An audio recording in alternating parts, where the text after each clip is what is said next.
السلام علیکم۔ ہماری آج کی کہانی ہے ہاتھی اور چیونٹیوں کے بارے میں۔ ایک دفعہ کا ذکر ہے کہ ایک جنگل میں ایک طاقتور ہاتھی رہتا تھا۔ ہر روز وہ بڑے بڑے پاؤں اٹھاتا ہوا پہاڑ پر جاتا اور چیونٹیوں کے اوپر پاؤں رکھتا جاتا تھا۔ ایک دن چیونٹیوں نے اسے سبق سکھانے کا فیصلہ کیا۔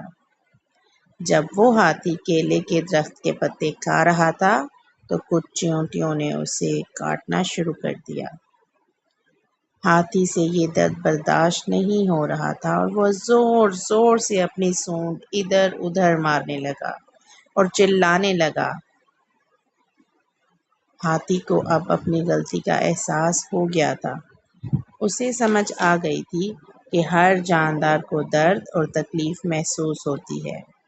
اس دن کے بعد ہاتھی نے کبھی کسی کو تکلیف نہیں پہنچائی تھی۔ اخلاقی سبق: ہمیں دوسروں کی تکلیف کا احساس کرنا چاہیے۔